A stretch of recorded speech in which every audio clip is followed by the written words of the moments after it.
धर्मशाला degree college में पढ़ने वाली 19 वर्षीय पल्लवी की मौत के बाद अब रैगिंग और यौन उत्पीड़न के गंभीर आरोप सामने आए हैं।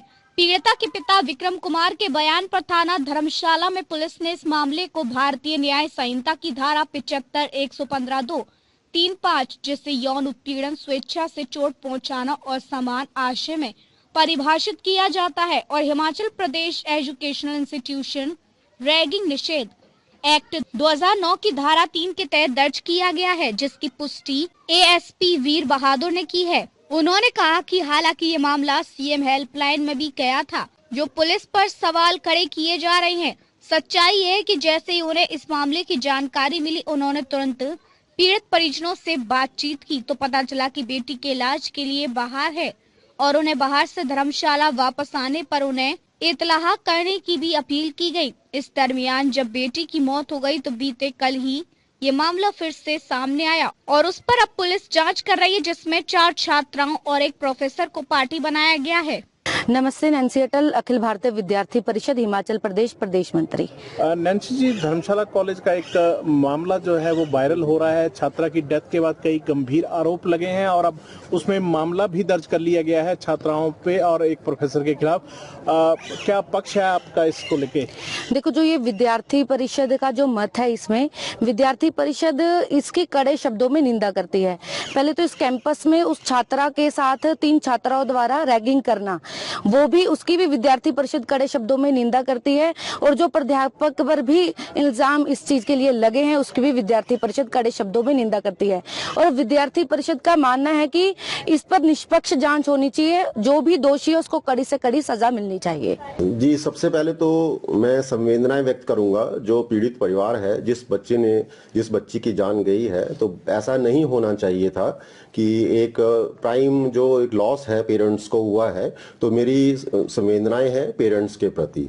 और दूसरी बात जो है, मीडिया में जैसे आपने कुछ प्रश्न पूछे हैं, इस सारे प्रकरण में 3 मतलब अलग अलग पहलू हैं, जिसमें सबसे पहला पहलू जो है, पहले मैं थोड़ा सा जो लड़की है उसके बारे में, जो एडमिशन है उसके बारे में बता दूं।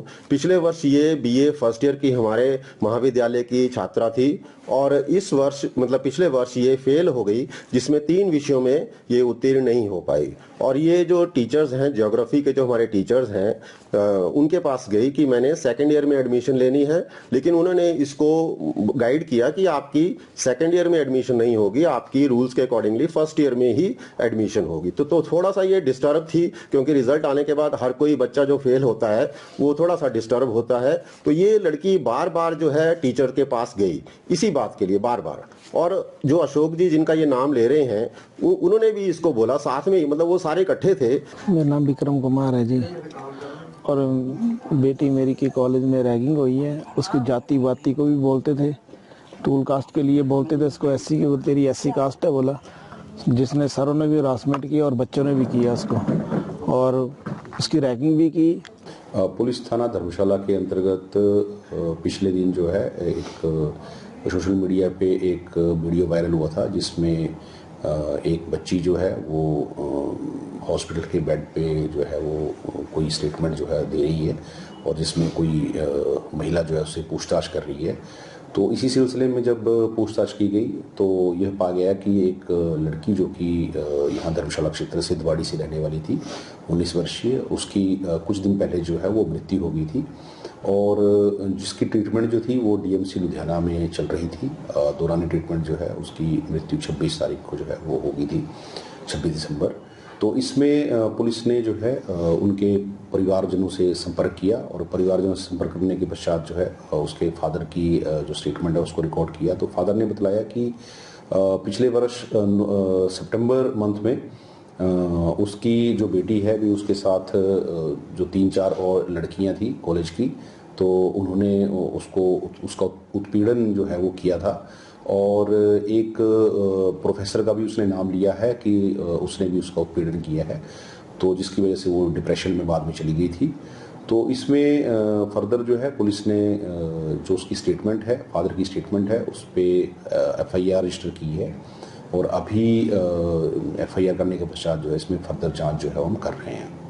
सर, ऐसा बताया जा रहा था कि ये 2 महीने पुराना मामला है और इसमें पुलिस के पास जो है शिकायत की गई थी, लेकिन पुलिस ने कोई कार्रवाई नहीं की। कितनी सच्चाई है इन फैक्ट्स के अंदर? और देखिए, जब जिस समय की ये चीज़ बता रहे हैं उस समय ऐसी कोई भी जो थी कंप्लेंट, ना तो पुलिस के पास कोई भी कंप्लेंट ऐसी नहीं पहुंची है।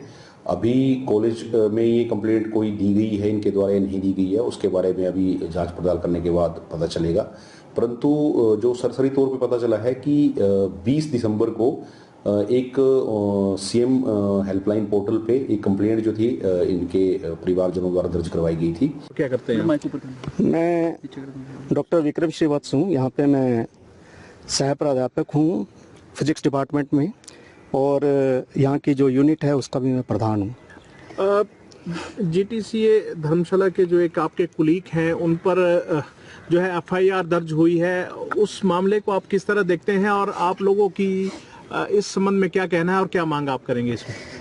देखिए, कल हमें फेसबुक वगैरह जो सोशल मीडिया है वहाँ से इस वेरी दुखद जो समाचार है वो हमें मिला, और आज जो कि वो प्रिंट मीडिया में भी पब्लिश हुआ है।